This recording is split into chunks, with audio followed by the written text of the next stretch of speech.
You mind if I put this mic on you? Okay. Right, so my name is Mo. I'm working on a project called the UrbanTruths, where I interview people to better understand the truth and the realities of what happened out here. Would you be open to sharing your story in an interview? Absolutely. I'm not here to judge or make assumptions. I just want to give you a chance to share your story. Are you comfortable? Yeah. So, what's your name, sir? My name is Sebastian. So I'm gonna get a little deeper. If I'm nudging too much, let me know and I'll shut my ass up. So where do you sleep at night? Do you have an exact spot? It varies from day to day, you know. I mean, the security guards in this area are a big thing that we have to contend with.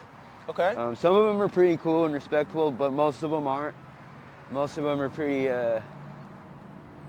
mean, and that's actually something that I kind of wanted to get into at some point, was like having like a body cam or something that they didn't see, because some of the ways that some of these security guards treat us is just appalling. So maybe we could set something up where you can go undercover. I could give you a GoPro like this. That'd be incredible. I could show you how to work it, how to charge it, and it'll be up to you to record, and I can meet you back up and get that from you. That'd be amazing. That'd be a cool little outlet, yeah. Yeah, I would love to see how not love to see it, but I would want to see how someone could treat another human being to where they think they won't get caught. You know, we can show them what the fuck is up. How do you find food or money to get by? More often than not, I'll fly a sign, you know? Okay. Or I'll sit somewhere, and honestly, it's, I'd say sometimes I must look pathetic because people just come up to me and help me, but it's not that. I guess they just see that, like, you know, the dogs and the love that I have for them, and there's genuine people out there that, you know, do want to help, and some do. So we're going to go more into exploring addiction and coping. Yeah. I would love if you can give us some insight. What kind of drugs are most common out here? Oh, fentanyl by far. Fentanyl? By far.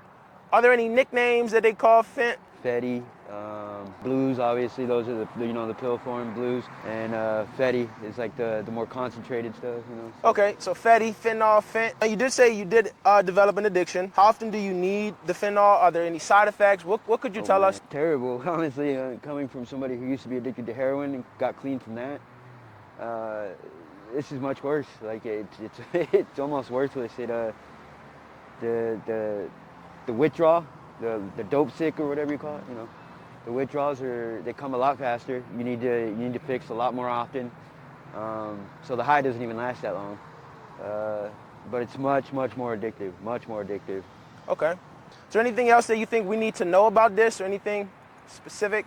Honestly, that it's a disease. It's a sickness. It's not a crime type of thing, and I noticed a lot more officers are starting to adopt that mindset too. That, you know, addiction it isn't a crime, it's a disease, and it needs to be treated, not disciplined.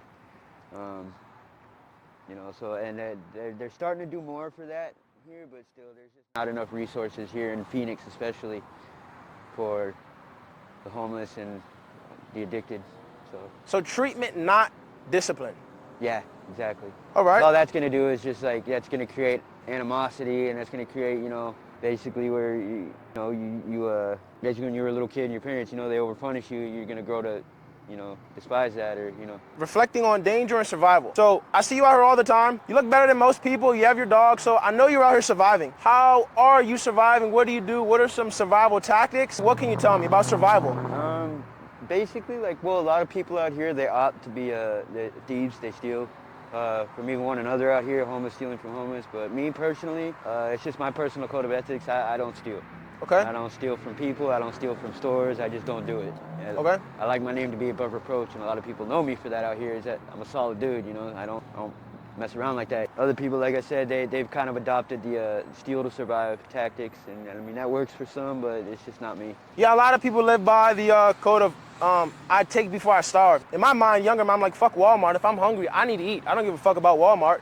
Yeah. Walmart don't give a fuck about me. My thing is that I already know I draw too much attention with the dogs, and just maybe, I mean, like, the first thing, any loss prevention, any kind, when I step into a store, it's all eyes on me, even though I'm the last person that's gonna steal anything. It's funny that how they kind of like what would you call it, stereotype. Stereotype immediately, which that's their job, and I get it, but it's how off base they are.